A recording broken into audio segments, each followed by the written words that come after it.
Hello, welcome to another episode of the Your Winning Podcast, a podcast where we are introducing you to positive people who are doing positive things on a positive platform. I am your host, once again, Donald Fosho Martin. Now, this is an awesome time because I have a special guest. I want to give you some information on who she is. We go way back, like what, 20-something years?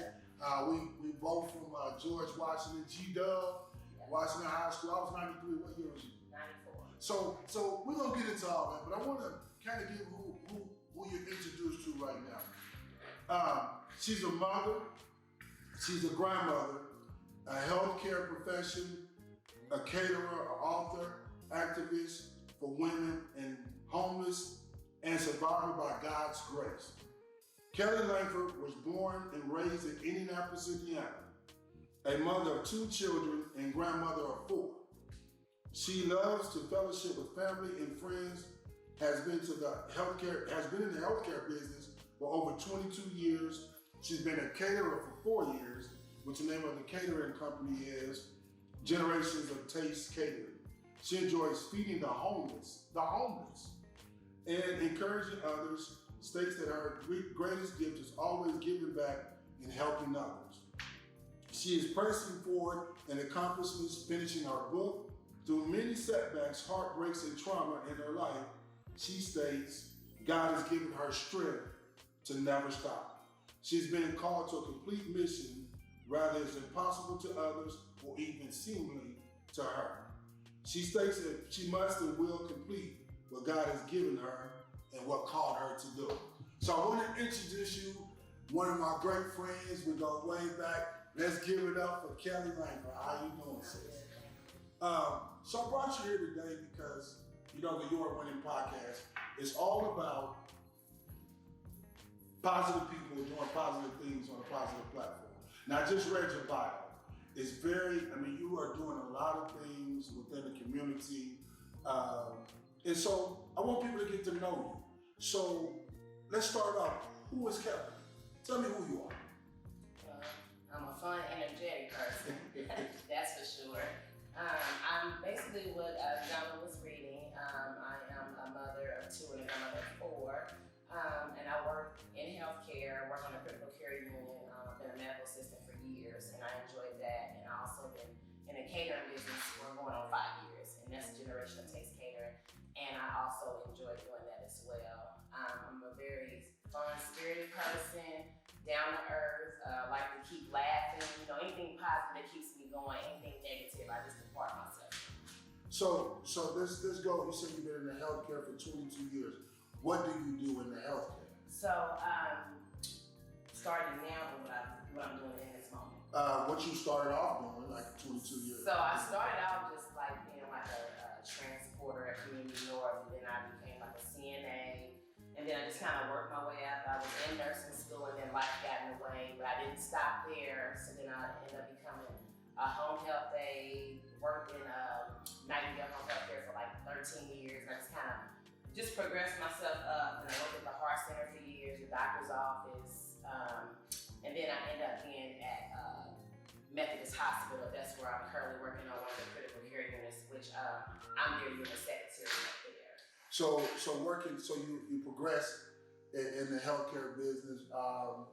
So you mentioned something that you said about you was going to school. You was going to be a nurse. Mm-hmm. Yep, I went to school for nursing, and they used to make me take all these unnecessary prereqs, as we all say, and I ended up running out of money. So my aunt from Florida was helping me pay for it, and it just was getting so expensive.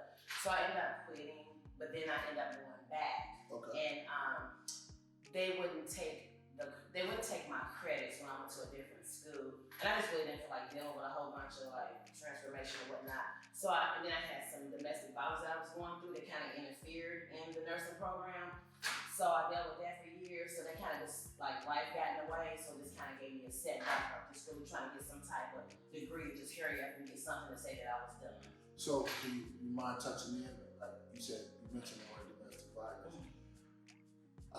We know that's rampant. I mean, even during the COVID situation and for the last 2020, domestic violence has risen to like an all-time high. Oh yeah. Because now isolated at their Right. home.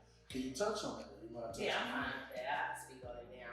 I dealt with that in my early 20s to like my early 30s. So I dealt with it for 13 years. Most of mine was verbal, emotional, and mental. Some physical, but you know, those that know me, I'm a fighter, so you're not just really about to be putting your hands on the ground. So we had our scuffles and everything. I think a lot of it had to do with us being young parents because he had 2 children and I had 2, and both of my kids' fathers were deceased. Okay. So we raised each other's children because their mother made some choices that she made, and so we ended up having his children as well. So I believe it had to do with a lot of stress in the home. You know, something slammed on us the way that it was. I mean, he was a very controlling, very jealous person anyhow, and I had a very smart mouth, which I still to this day. No, not Kelly. Not Kelly. You know, but you know, just looking back over it, I hated when I was in it. You know what I'm saying? But I thank God that I made it through because like it just made me stronger. And then like I had events every year in October for domestic violence. Because that's the month. That's the month of domestic violence awareness. I mean, it happened every day, but that's just a month that they talk about it a lot more. So touch on. We're gonna get to the October, what you do in October as far as the event that you have. But can you touch a little bit about how did you navigate through that? Like, take us into a day of domestic violence with you. Take us into a day. Oh goodness, where can I start? I'll pick one situation. I had an incident one time, and I'm gonna say this, and this was in a nightclub, so it was very embarrassing. Because this is when I knew it was getting worse. It started to be public. It was some club they used to have up north. I can't even remember what it's called. I want to say Club 54. That might sound right. Savoy or whatever. It was somewhere up in Castleton. Oh, okay. I think it was Club 54 if I can remember. But I remember being in there with my ex-husband, and we were all there having a good time. I like to dance. So it was some song that came on, I'll never forget, and I wanted to dance. But he didn't want to dance. So it was some guy, and I'm just like, you want to dance? I mean, no type of touching or nothing, like space, serious space. I knew he was an idiot. You know what I'm saying? So I knew not to act a fool.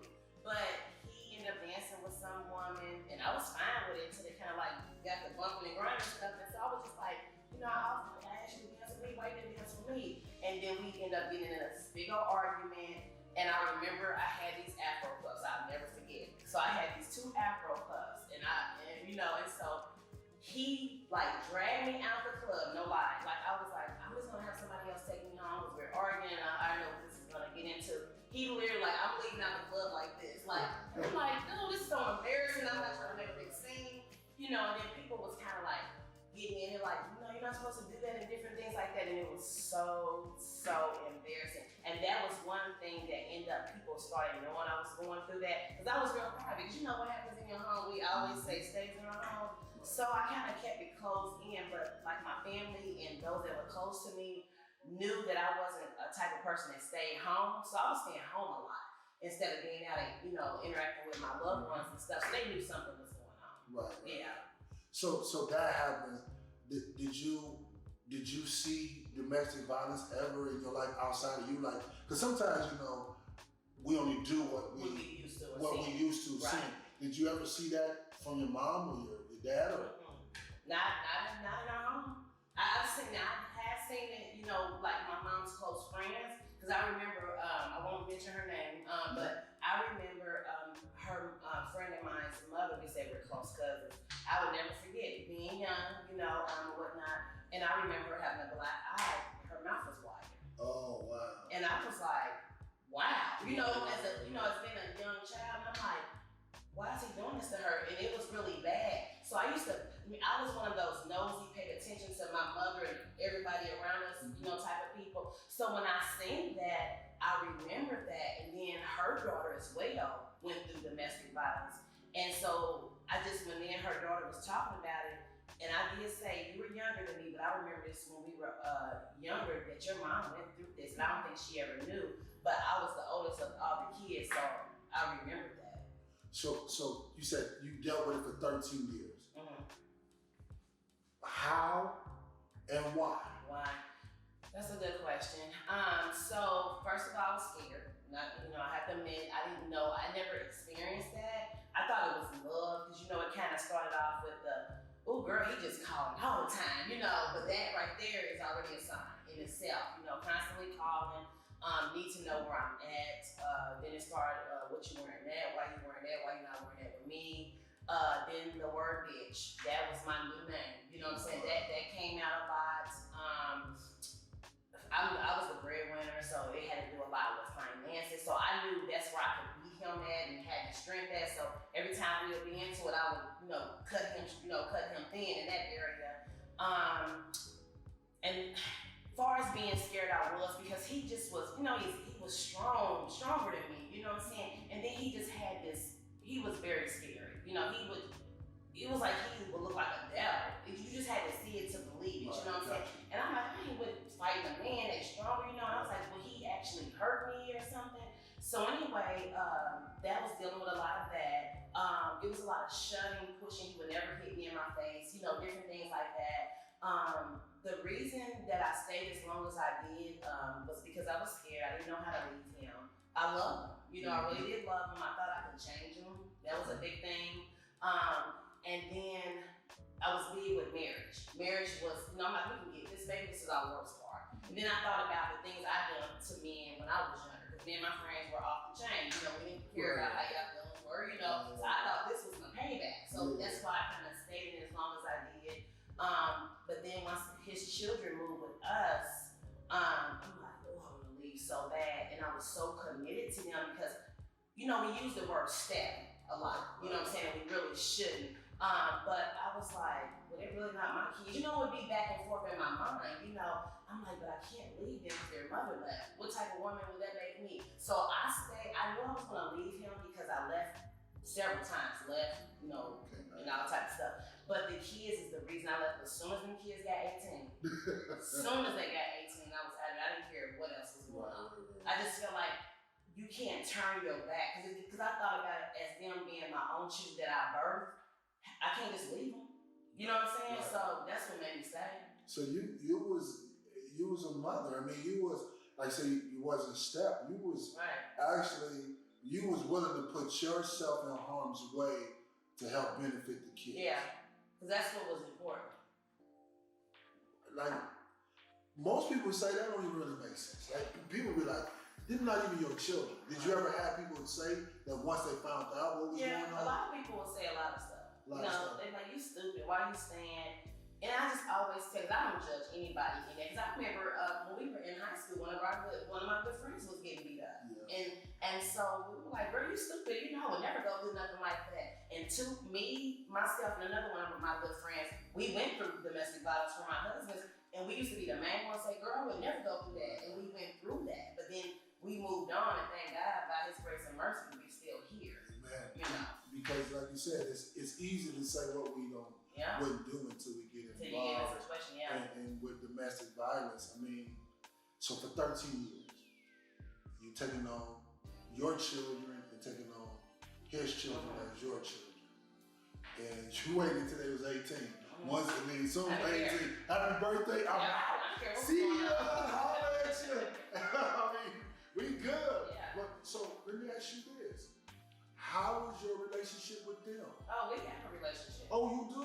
Okay, so you have a relationship with them, and so they see you as their mother. They probably... And their mother is in their lives again, and good. So they're really good. Right. So you still now do you still deal with him in any type of capacity? We're cordial. Okay, we're cordial. Gotcha. Yeah, we're cordial. All right. Does he recognize the toxic things that was going on now? Because sometimes when you meet it, sometimes you can't trigger them type of people because when you deal with like narcissistic people and different things, it's like the people, it's like they got this behavior, but it's like they don't see it. It's like a mental thing, But I know, and I ain't gonna get into too much on that, but I do know that domestic violence went on in his childhood. You know what I'm saying? So I'm assuming maybe that's where he got it from. I don't know. But you still gotta, just gotta kind of hit and miss on what you're gonna say, because you don't know what'll trigger people off. Right. And so you was a hero. Whether I know you was doing your reasonable, what you knew to do was right. Because they dealt with abandonment, and you didn't want to abandon them because they dealt with their mom and so on and so on. But you actually was the hero. So you go through that 13 years. Then once you did leave the domestic violence, where did you go from there? Well, even after the domestic violence, I was still dealing with stuff from him. Gotcha. Okay. You know, after the divorce, it still was like abuse still coming. Like, oh, I know where you live. You know, even dealt with shooting at my house, outside my house, like car being vandalized, just all kind of crazy stuff. Like still after me divorcing. Yeah. So even when I started trying to date, after that, it was pretty scary because I was like one guy I was messing around with.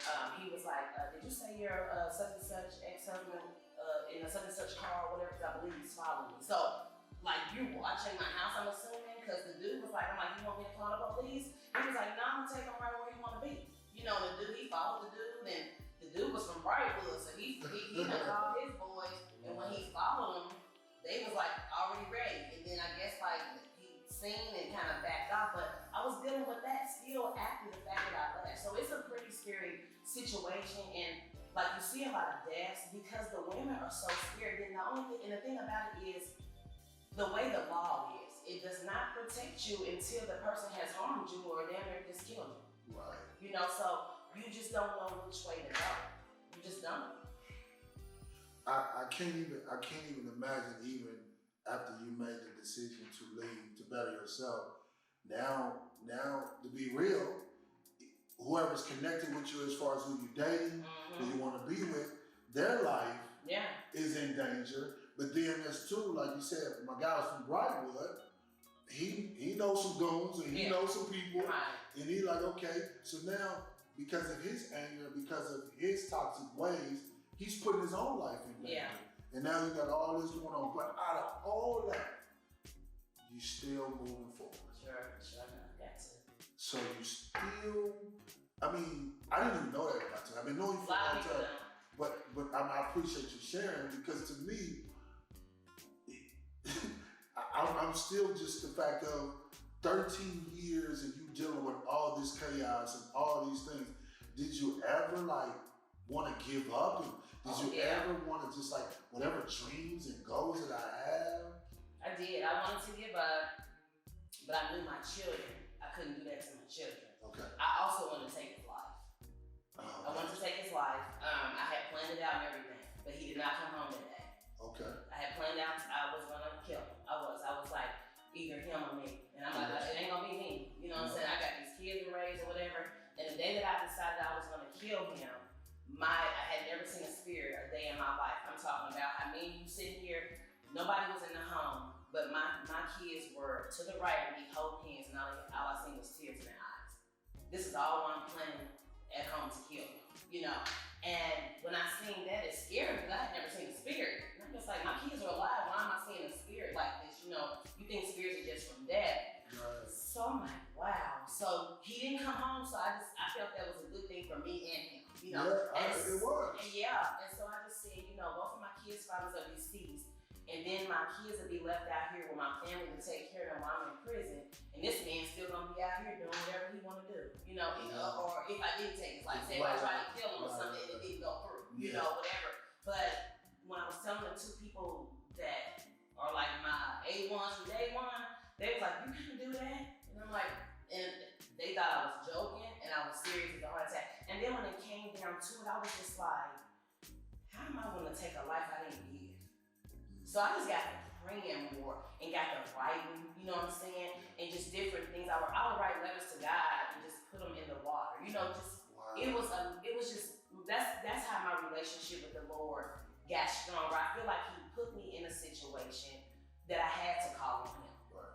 You know, and I just feel like that was the situation that He had. Even though I was weak, He was making me stronger because I didn't know how to leave this man and stay on. But I had all my family and friends in it by them, you know what I'm saying? They're like, you don't have to do something. Yeah. You know, and my daughter's aunt took them to Columbus, Ohio for the whole entire summer. She said, you can't do your business and do what you gotta do when you do it. And she was like, and I got them. You know, so it was crazy, Donald. It was really crazy. I can sit back and talk on it now and I don't get emotional and different things like that. You know, when I started doing the events, I had a lady record it. And one thing I don't like is events being recorded because you can trigger somebody. You know what I'm saying? And I have a disclaimer at my events now. You cannot do any video recording. You just can't. You gotta be careful with that. You you know. And you know, people was like, I was lying. I don't have anything to lie about. Right. Why would I make up something like that? Gotcha. You know, but I'm just glad I made it through. So, you mentioned, because death and trauma, like you mentioned also, you said both of your children, Both of them. fathers, are deceased. So other men that was in your life, intimately as far as relationship wise, they deceased as well. So now you have both of your children and my own father. And your own father was deceased.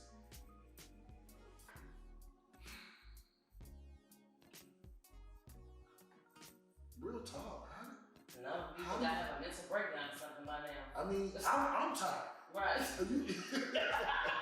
I'm being real, like, and then when I'm saying I'm tired, it's like, how does one individual, like I said, I've been knowing you, we went to school together, we're talking about 27 years, 28 years we've been knowing, and we didn't cross paths, we didn't see each other at events, we didn't been to George Washington, you know, like reunions, get-togethers, and you never know what somebody's going through. I would have never known this because you don't even come off that you're the victim. You don't come off as, I've been wounded. You don't come off as, woe is me. You come off as when, you come off as a person that's always joy, you're always laughing, you always got a word of encouragement to tell somebody else. How do you, I know it's God. I mean, I can believe, I feel it, I know it's God. You said, so I'm getting, you said you wrote letters to God and you just put them. To most people, that sounds crazy because you think, I just write. Let's go over what you was writing. Like, what did that do for you mentally, spiritually, and maybe even somewhat physically? Well, I know that God, you don't have to even say prayers out loud, He can still hear you. And I was going to a very spiritual church at the time. So I would just write. You know what I'm saying? I would just write the letters. And sometimes I would hide them in the house. You know, different things. I like if something happened, maybe somebody applying them. You know, different things like that. But I didn't know what to do. I got tired of calling my friends. I'm like, ain't nobody help me. You know what I'm saying? Then nobody want to hear it. So I started writing. I'm like, God will hear me if nobody else will. So that's why I started. And it do sound like it's weird, but I would go to the canal and just let them go in the water. You know, just stuff like that. Or if I was like, where we lived at, it was a lake. I would just let them go. And I just felt like, He gotta get this. You know what I'm saying? Because me trying to learn my relationship with God and know who God was, it was just things that I was doing. And it does sound crazy, like, wow, you know. But you was in a desperate, I mean, you was in a mode where it's either, you know, him, you, or you're gonna lose your mind. Like literally. So you do that. Is that gonna be some of the stuff that, because you talked about your book. And I mean, so since we talking about writing, you say you're gonna finish your book, which you're gonna finish. Is that some of the writings or what? So what is the book? Is the book is gonna be about what we're talking about? So the book was about domestic violence until what happened, you know, over a year ago. So now I don't even. So now I'm just writing. So when it just comes to, you know, I'm just trying to figure out, you know, the writer coach always just told me just write. It'll all come through later. So I had so many distractions. So I don't even know if it's still gonna be about domestic violence or if the first book is gonna be about something else. Because I know the domestic violence book has to come out, you know. But with the trauma that I just experienced, I can't even focus on that. You know what I'm saying? So now I'm like, okay, you know, I'm just like, okay, I'm gonna sit in my son's grave. That's a good place for me, and I can write there. You know what I'm saying? So I know the book is gonna come out. I just don't know when and how it's gonna go. My plan is that one would be after the book that I'm, you know, working on, but I don't know what God's plan is. Well, we're talking about multiple books. We're not just talking about one book because like I said, I'm blown away because your life is so fascinating to the fact of that, man, we haven't even got into we just don't surface level what we even talking about now. So that you're dealing with that, but you're still working, you're still going to school, you're still a mother, you still on the Bible it says you feed the homeless.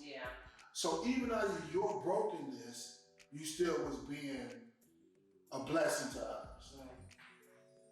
What made you decide to feed the homeless? That's just always kind of been something I would love to do. I love people. Gotcha. I do. And I'm not a judgmental person because, you know, we all can be one paycheck to homeless. You know what I'm saying? So many of us are. Yeah, you know, and I just started doing this some years ago. We would just go downtown. Like, they used to have, this is before they started like removing the homeless people from their little camps and stuff. So me and my mother, and then maybe like my daughter, somebody, we would just all make a bunch of food and we would go down there, we'd find them, and we'd feed them. And we were doing that for years, and then they kept moving them.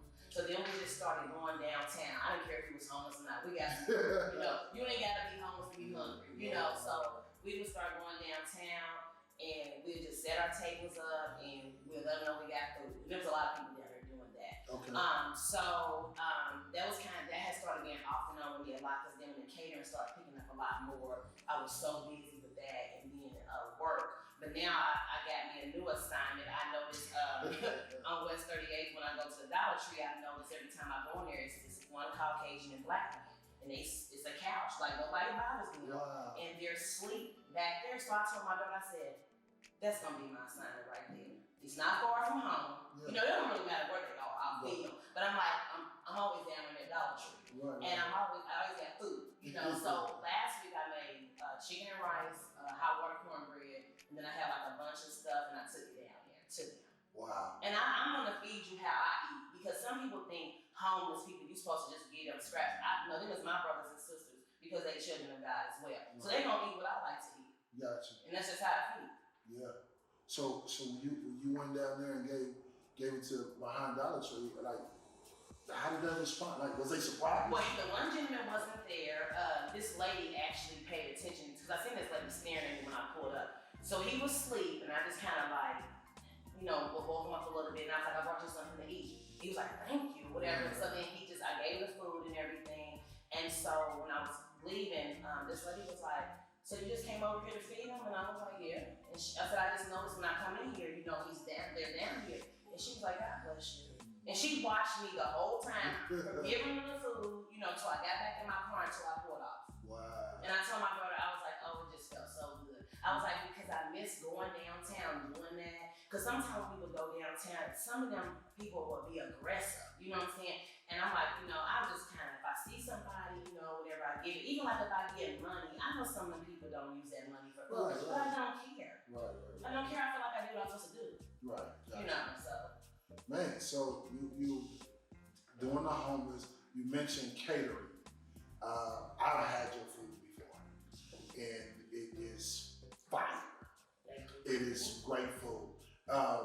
So you've been in catering, you said, about 5 years, right? Yeah, it's 25 years. So being in catering for 5 years, you was feeding the homeless, you was doing all that. Why? You're already in the healthcare business, 22 years. Why catering? It was mostly the support that I was getting from everybody. I just went to pay a bill for my daughter from college. She had a bill right before she was supposed to graduate. If it wasn't paid, she wasn't going to be able to walk. Okay. So that's how it came upon. I just got on Facebook and made a post and was like, I'm going to be selling Southern desserts. Right, so I'm like, I had pound cakes, lemon cake, anything. I had that lemon cake. Yeah, so that's how it started. I sold out and we paid the bill the next day. So wait a minute, you was really just catering or selling food to get your daughters get a bill paid. So you didn't come up with the idea like I have my catering. You know how people have like, well, I'm gonna be having my catering. So it came from paying your daughter's bill off, which you did the next day. Then was people still like? People was like, are you gonna stop after this? I'm like, nah, you're not. If y'all don't keep ordering, then y'all keep doing it. And that's what basically happened. Yeah. So I was just selling desserts. And then I'm like, I know how to cook. Right. You know what I'm saying? So I don't even know how I started. I mean, I was selling dinners or something at my home. It was something. And that's how it ended up starting. And it would not stop, Donald. It was just constant. And I was like, wow, they really like my stuff. Right. I'm like, oh, I know how to do more stuff. You know what I'm saying? So I just started doing it. Then I started taking when we have pitch-ins. I wasn't able to run the program here. Look, just cut out little sour and stuff. Now I'm bringing my stuff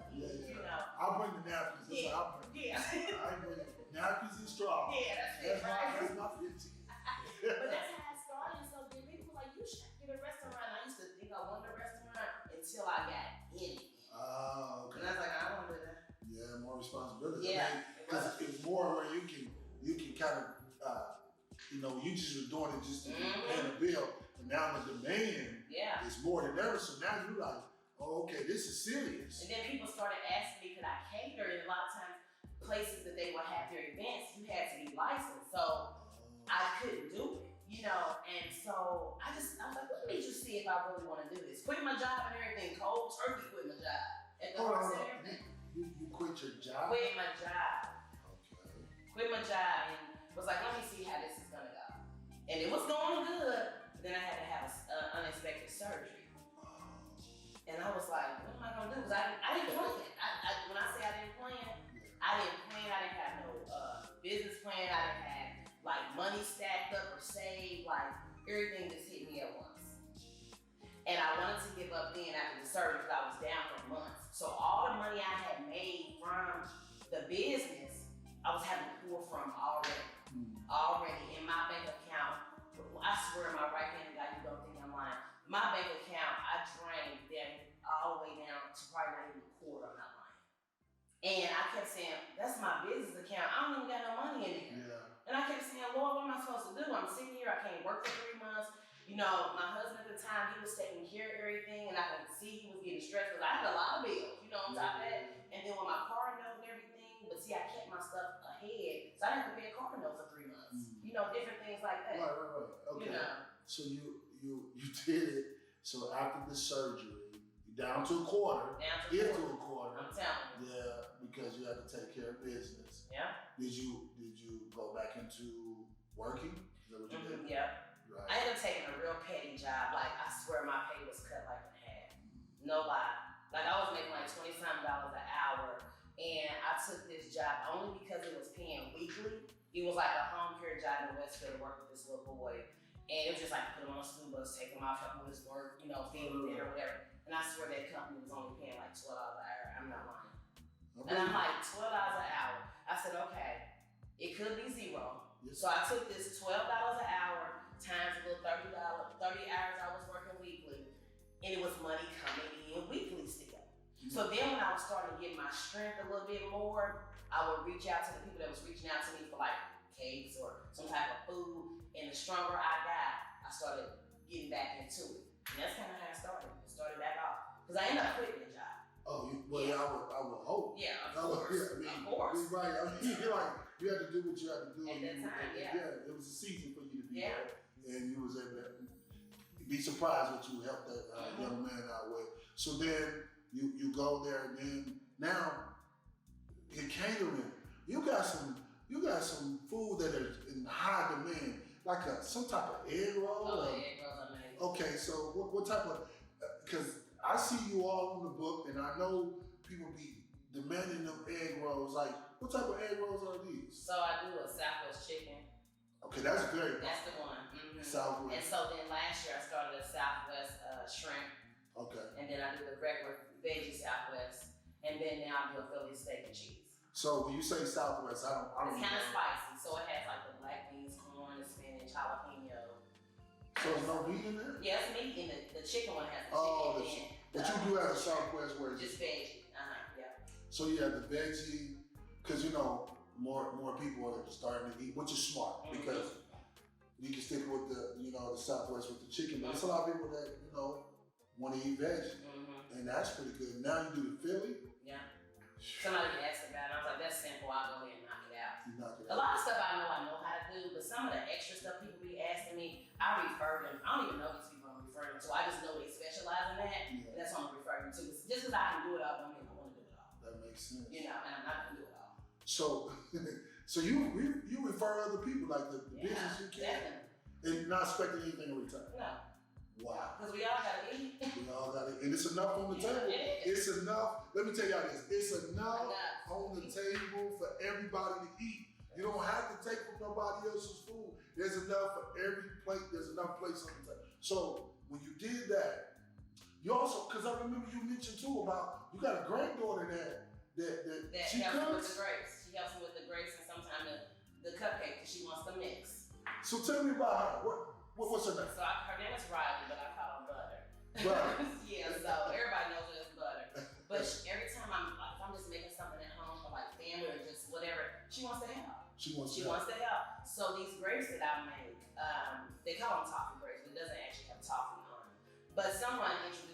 ago was like 5 years ago. And she's from Chicago, and she told me about him. I'm like, I never heard anything like that in my life. Right. So anyway, I made them, and they were a big hit. I started letting my family taste them. I started selling them, and that's one big demand. People want them every week. And I'm so not they call, going to taste them. yeah, you said, now what do they call them again? They call them toffee grapes, but Toffee they're not grapes. actually dipped in toffee. Oh, okay. Yeah. But they're so and she helps you make it with the She- butter. Butter makes it help you make it. She did them when I was out of town on my vacation, and my daughter was like, such and such is asking for a grape. I'm like, I'm on vacation, but Butter knows how to make them. So how old is Butter? Butter, she's 4. So your granddaughter, who's Yeah. following in your footsteps, Yeah. she made She made the grapes. the grapes. She got paid for it. Yeah. So hold on, she's an entrepreneur at 4 years old. I So- told my daughter she can put that money in her bank. I'm not even putting that on my books. Yeah. She got it. So at 4 years old, 4. but you taught her, she watched you. She know how to wash her hands. The gloves are too big though. Okay. And she'll say, Granny, the gloves are too big, but she still puts them on. She knows how to sanitize everything. She does. So we're looking at, this is generational. Yeah. Where even when you move on to other things, like I feel when you on your book tour, Yeah. and you know you did the 2 New York best-selling books. Right. Yeah, that Right. Butter, the other people can come. Now what Butter, does Butter mom, does she know how to make it too? She knows how to make it. So But she's not a cook like I am. Oh, She done with another little wife. she knew. And she's like vegan anyway and all she that. did? So Yeah, okay, well yeah. It's crazy that you want vegans out here, Yeah. especially black people become vegans because we eat right. I'm getting there. I mean, I'm not. I like rib smoothies and do they make rib smoothies? I don't even know, but I think I want a rib smoothie I and get what you a chicken smoothie. Right.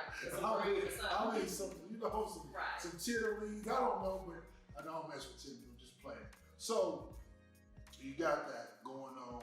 Your life is super busy. So at this point, you're on your way. You got the catering, you got a new job, but something happened.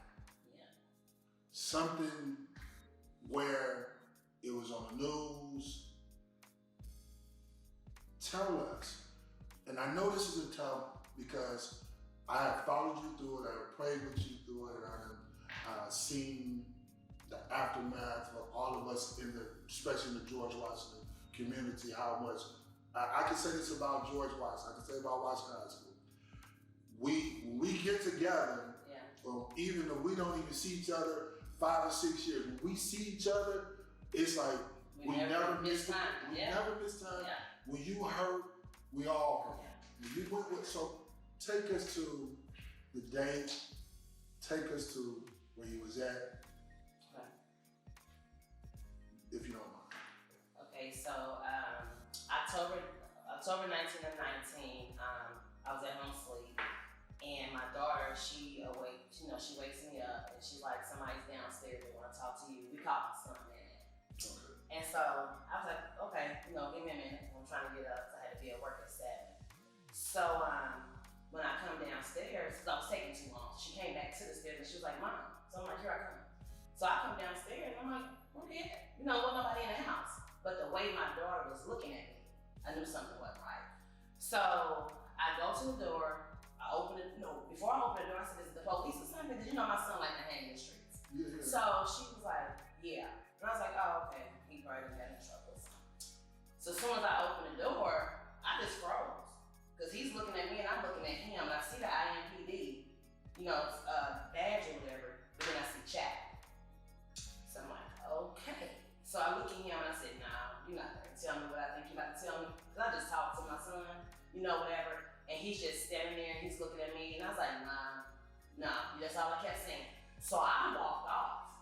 I left the man standing there. So I'm sitting on the stairs. Because the way my place is making me come in, bathroom, whatever. And the stairs is like right there. So I just sit on the stairs and I just get to rock. And I'm looking at my daughter. And the man, he's still at the door. And he's like, now can I please come in? I'm like, whatever. So he comes in, I guess my daughter must have shut the door, I don't know.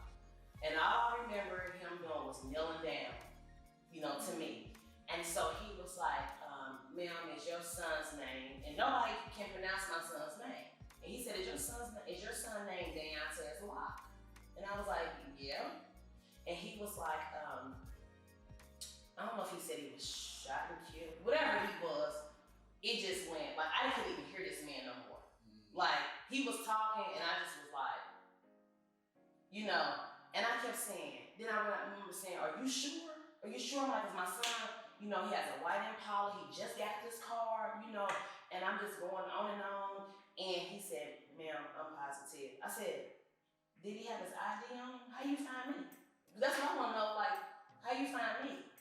And he was like, he didn't have anything on him. I'm like, well, that's odd because my son always kept a wallet, you know, cards and everything on him. And I said, so how did you find me? You know, and so he said, from the coroner's office. Because I guess they fingerprint. Like, if you know, if somebody, they find somebody or whatever, they don't have ID on them, they fingerprint. Oh. So it came back to me, you know, whatever. So then I'm like, what kind of tattoos he got? You know, I don't care what this man is saying in this moment, like, because you ain't gonna tell me this, you know. And so anyway, he just, you know, he got the talking and everything, and I ended up screaming. I remember I ended up screaming, and my daughter said that she said she had never forgiven. She said because it was just like an excruciating pain scream. She said you just would not stop screaming. She said that's all I can remember. And she said, so then he ended up calling the coroner's office, and he had him on the speakerphone. And so the lady was like trying to identify, like, I'm like, I don't have no strength to come down here and identify nobody, so I know y'all don't think I'm getting ready to come down here and identify body. But they were just telling me everything on the phone. They was identifying, you know, everything, and I got to do everything on the phone. I didn't have to go to the coroner's office. I didn't have to go to a crime scene. So them type of things I'm very thankful for, because I don't know how I would be able to handle that.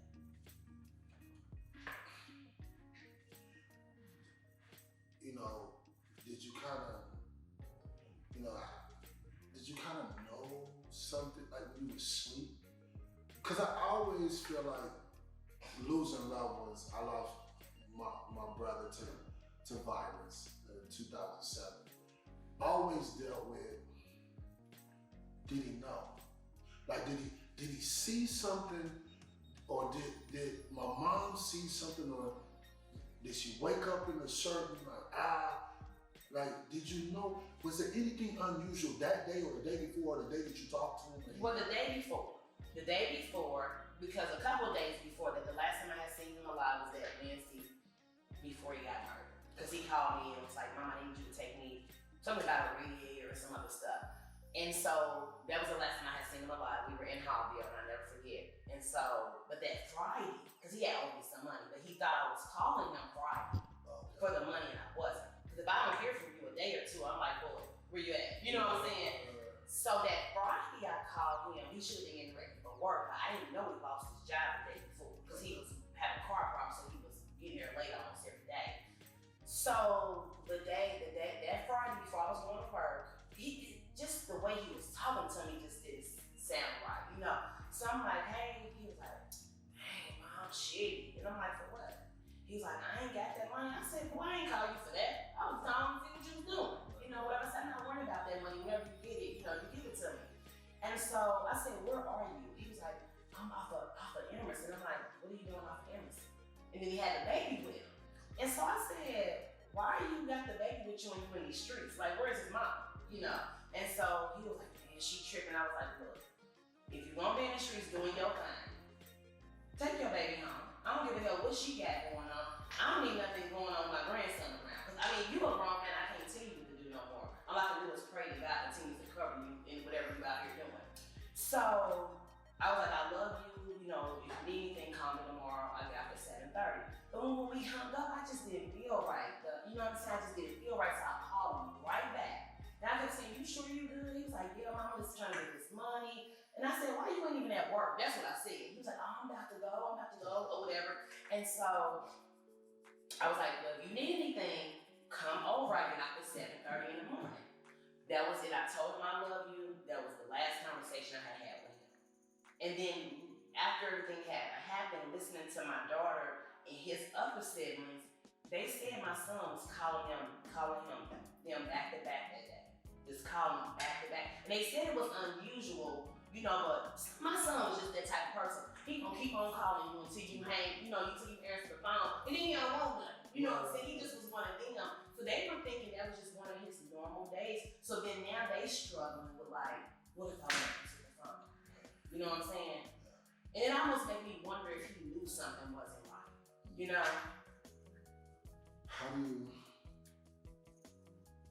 How do you deal with that? I mean, because we're talking about somebody you birthed. Right. You done dealt with. His father was dead. The daughter's father dead. Your father. You dealt with domestic violence. You was getting on the right path. You know what I mean? Like catering. You really doing your thing. Then because this is your only son. This is someone, right? Your baby, someone you can remember the times that you had growing up and the things. I even seen some pictures you put up, and then now, how do you function? Oh my God, it's a struggle every single day. Of course, I always say it's God, and I keep my faith. People ask me, how do I keep my faith? How did I forgive these individuals? Because I forgave them. I don't know who they are. I've heard of names and different things, and I forgave them. So they still haven't caught the individuals. It's still an open case, and it's just a lot. So we talking about October 2019, and here we are in April of 2021. Right. And no one knows. Well, I mean, like you said, it's some people that people probably know. Yeah, people that know. It's people that know, and I think what it is too that people don't talk is because of their protection. They're not protected. Yeah, and which is going a lot on in our communities. Yeah. And I mean, murders are like crazy. Yeah, it's like a hobby. It's like a hobby, and then you look up every day. There's something else going on. You had to be angry. Oh, angry! I wasn't even just angry. I was angry at God. I was about to say. Yeah, I wasn't just angry at the fact, that somebody murdered my child. I was angry at God because I'm like, who did it? You know what I'm saying? And it's like, I try to live right. I try to do right. And then it was more like I could hear him when I was in the shower a lot more. Cause everybody coming in and out the house, I can't hear. They come to visit me and I'm just looking at everybody like, there's just so many people here. You know what I'm saying? But God made so many things clear to me and I could hear it clear. So the first thing was when I kept praying, when he said I had to forgive, daughter, you have to forgive. I'm like, I have to forgive these people? You know what I'm saying? Because at the beginning I was thinking of revenge. Y'all really about to see, he got his street stuff on his mama. That's what, I'm really like freaking out. But later on that night, once everybody was gone and it was quiet, I got in the shower. And he's like, you gotta forgive. Wow. Like, okay. I forgive him. You know what I'm saying? It was genuine. I was like, I pray no harm from the danger of him. I pray that mothers don't have to endure the pain that I'm enduring, even though y'all killed my baby. You know what I'm saying? And it's because God said so. Not because I wanted to. And then it's the right thing to do. I don't know why it was the right thing to do. But I know what God told me. I know he ain't going to tell me nothing wrong. You know what I'm saying? I didn't understand it. Was I pissed? Like, you want me to forget these motherfuckers? That's how I'm thinking, like, And, I remember getting out the shower and I sat downstairs. I remember typing this long post on Facebook. So let me tell you what I was so thankful for. That none of my family found out from social media. Yeah, because that's most definitely. Yes. Didn't nobody know what was going on unless they already knew. And it was because I put it on social media. Gotcha.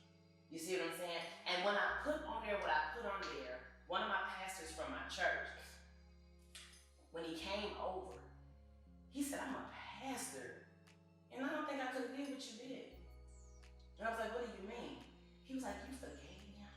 Like that's your child, that's your seed. You carry this child. And I said, that ain't got nothing to do with me. I still don't understand it, but I know what God told me to do. Do I struggle with it every day now? I do, because when I don't see what I want, which is justice, and I know these individuals are still out here, and I still hear the rumors, just like I ran into one of his friends, because my son's anniversary is always the 19th of each month. I always get very emotional And I remember leaving my son's grave, running into one of his friends, and he was telling me some very disturbing stuff, and I was so freaking pissed that day. Like that day, nobody had said nothing to me. Like I was a walking time bomb that day. But I just get tired of hearing things. Go downtown to the detectives. That's their job. Cause see, my job is I need to heal. You see what I'm saying? I'm not gonna, heal from this totally, but I need some type of just like comfort. Like I need some justice. I want justice, but the way things are looking, I don't even know if we ever gonna get it. But I don't wanna go that way. You know what I'm saying? Cause I wanna still have that faith, is that size, that mustard seed, that it may not come when I want it, but it's gonna come on time. And that's how I look at it. Yeah, because the forgiveness part, because even in forgiveness, sometimes you gotta forgive the person over and over again. Like sometimes we think about forgiveness as, I forgive you and I'm done. Yeah. But forgiveness is an ongoing thing. Yeah. Some can come up. Like you said, the 19th of every month is when you remember and you share, and you're being transparent on whether it's Facebook, whether it's an interview, whether it is. And I can say this much: you're giving life and power to other men and women, parents who have lost their loved ones, because it's like every day you wake up, there's a young person, an older, it's every day you wake up. And I know one thing I know about when you deal with trauma like that in your life, it sometimes resonates everything that you've been through. Like I can see somebody go through, family members go, and I think about my mom and my mother, and then my brother. Because what's crazy, this is the craziest thing to tell you, how me sitting here and how you being therapeutic to me. These apartments right next door, right next to this, where we at the podcast, my brother was murdered in these apartments right here. So every time I just drove by here today, and people say time heal wounds. No. Because you don't think about that. Yeah, because even just a little, but it's still therapeutic, because like you said, you just said okay. Like you didn't, it's still a struggle. You still gonna curse, you still gonna get mad, you still, because you even gotta forgive the people that know. Yeah. You gotta forgive the people that know what happened and know who done it. Yeah. That's tough. That's a lot. But you still catering, you still working, you still living, you still teaching. Butter is learning the business. Right. You're amazing. Like real talk. Like I tried to come in this podcast and not be emotional. Right. I think the first couple of episodes I was too robotic. But this touches my heart because you're my sister. When you hurt, we all hurt. Right. When we deal with, so we got some people that are gonna be looking at this podcast. They may already went through you done been through domestic violence. Somebody out there is dealing with we don't know who this podcast gonna touch. You dealt with domestic violence. You done dealt with death on every level of your life. Every level of your life. But when I just read, see, a lot of people, when you look at your bio, oh my God, you this, you're a runner, you're an author, you're a caterer, you've been in the healthcare business for 22 years. They're like, wow. But they don't know the story behind the bio. They don't know that you have dealt with so much stuff. And I'm gonna say stuff. So much stuff. Thank you for coming and opening your heart, sharing the thing. Tell us about your son, because a lot of times our victims, one thing I had to really stop doing, because they've been doing this for a long time, is when they put murders on like the Channel 13 or which and then you have all the negative stuff, comments, and even they were doing this in 07. Yeah. Where they make all negative comments about my brother. They didn't even know My brother never bothered anybody. He was killed by a family member. Never bothered anybody. My brother George was only 5'3", probably 125 pounds. So he's the type where you can just push him out the way. Right. But he died to violence. And then you see all that going on. Mm-hmm. But the victim never get to tell their story. Right. Tell us about your son. Well, I will say, my son, one thing I'll never take, I don't try to sugarcoat nothing. My son loved the streets like any other, young person or whatnot. He was only in trouble maybe one time in his life, and he was a juvenile. So that was a good thing. I'm gonna say why it was a good thing, because it was nothing they could bring up, But when he became a father, I started seeing a lot of change in him. Plus, I stayed on him. I was just like, the son, he died when the son was 5 months old. Oh, wow. Yeah, he was. And then we had blood tests, another baby, which they were the same age. Wow. So he had 2 babies. And then when when he died, we didn't know his girlfriend was pregnant. So I got 3 grandbabies. Wow. Yeah, I did. And but my son, I seen him just trying to change his life, but he still loved to kick it. I never knocked him for that, because I love to kick it with my people, whatever. But he was a good person. He was. One thing about him, he was loyal. He was so loyal that I used to tell him, you're so loyal that you gotta be careful, because everybody is not gonna be loyal like you are. And he had to find, because you was with somebody that he was comfortable with, and then you end up, your life is taken. But I do know that, he loved his son, even though he had that little amount of time that he did with him, or whatnot. So it's up to me to just keep those memories, going or whatnot. But I can say what I'm very grateful and thankful of is I was the news, wasn't nothing on there negative about my baby. You know what I'm saying? Nothing. We didn't have to limit no 25 people to a service. We had a home going for my baby. Right, you know what I'm saying? Right. So I tried to pull the positive stuff out of her. So that's how I keep going. Then I got these grandkids to fight. Stay strong and fight for. I got my daughters. I was sheltering myself, and it was like my son. But my daughter hurt. All his siblings is hurt. The rest of the family is hurt. But when it's your child, you're not even thinking about nobody else in that moment. Gotcha. So it's he was overall he was a good person. He was. And that's good to know, because now he has 3 children. The legacy still continuing on. I know. And one of his sons' name is Legacy. Oh, really? Mm-hmm. Wow. Yeah. And so I know you see a lot of him in them. Yeah. And that's a blessing, because he lives within you, of course, and within his children, right, and your other children. Man, I could talk to you forever, but I know we got to be wrapping up. Right. But I do want to say this to my people out here. Kelly, my friend, my sister, we alumni of Washington High School.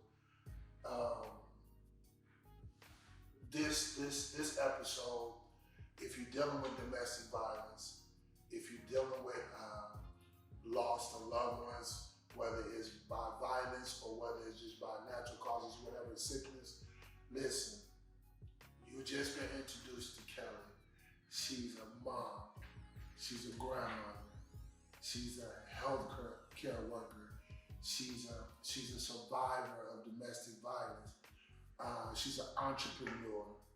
She had to deal with the trauma of losing 2 of her children's father, and also losing her father. And then you just heard her about losing her son. Listen to me. You have no excuse on why. She just gave you on why she is winning. She didn't give up. She didn't give in. But what she kept doing, she kept giving out to people. Give to the homeless. She gave to her children. She gave to the healthcare. She even gave to us today. So I want you to know, this podcast is all about inspiring you to know that no matter what hell you've been through, you can always win. And thank you for joining the Your Winning Podcast. I'm your host, Donald Fosho Martin.